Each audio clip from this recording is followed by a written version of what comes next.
was a very eminent lawyer, especially before he was elevated directly to the Supreme Court in 2014. And his was one of the four names that was recommended. And when he was elevated at that time, it was very clear that he will go on to become Chief Justice of India. Uh, he's handled some very high profile cases when he was a lawyer. He's a very meticulous person and a very, very soft spoken person, unlike most high profile lawyers who like to be boisterous, who like to be over the top. So he has his own way of doing things. The problem with Indian judiciary is that all Supreme Court judges, they retire at a certain age, which is 65, and that is constitutionally mandated. The day they are appointed, it is very clear that they'll be in that high court or in that position for till their 65th birthday.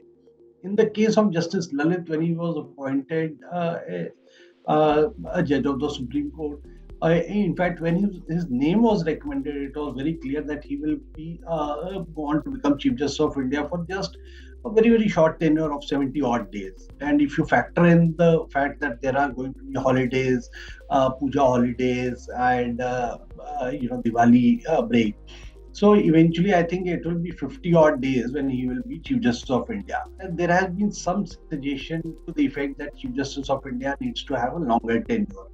Because, every Chief Justice, when he comes, and also when he is preparing to take over, so he has certain ideas that he wants to implement. He has certain things that he thinks he can do. For example, Justice Lalit and the collegium which will be headed by him, they will get to appoint four Supreme Court judges. So it's too short a tenure, and because thereafter Justice Chandrachud will take over as CJI, so he would also like to, and since he'll be number two in the Supreme Court collegium, so we don't know whether there will be some kind of consensus or not.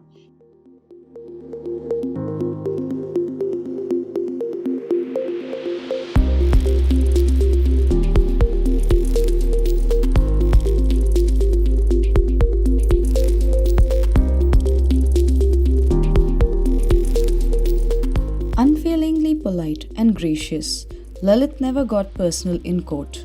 On the bench, he works hard but retains the graciousness that he was known for as a lawyer. The test of the independence of the post, however, is your capacity to withstand political pressure. The last decade has been uninspiring and disappointing on that score.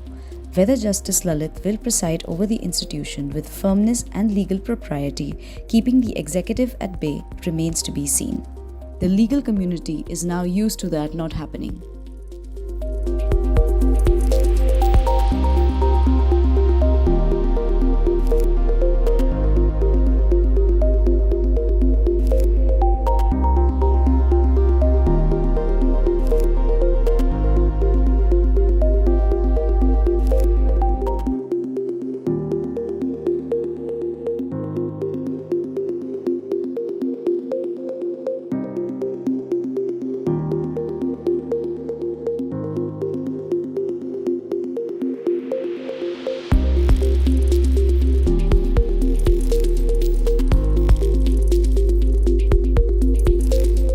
Many people don't know that he was Navjot Singh Sidhu's lawyer in that Patiala case where Navjot Singh Sidhu is now in jail, and he had along with several other lawyers from Delhi. At that time, Navjot Singh Sidhu used to be in the Congress. So Mr. Lalit, as he was then, he he went to Punjab and Haryana High Court to argue for Navjot Singh Sidhu, but they lost the case then. He was also among the chosen lawyers when it came to appointing amicuses in various cases. And in fact, there used to be a joke in legal corridors that whenever the Supreme Court wanted to appoint somebody as an amicus in a high ticket case, so Uday Lalit's name used to be the first one to to find favor. And I guess that is the reason why he was appointed special public prosecutor in the very very high profile 2G case also.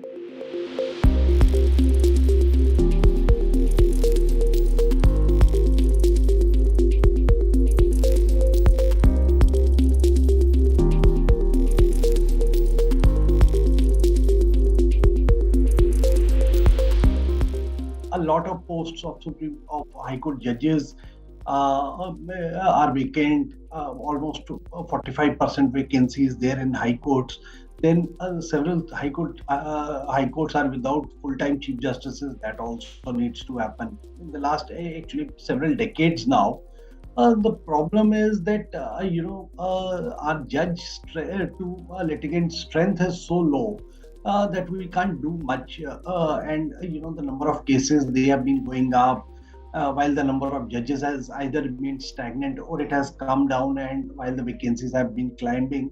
So Justice Lalit, who has been a criminal lawyer and a very accomplished one at that, so he had a longer tenure, maybe he could have found a way to deal with these situations. My understanding of Justice Lalit is that he is a very independent-minded person. So we can see him standing up to the government if the need comes.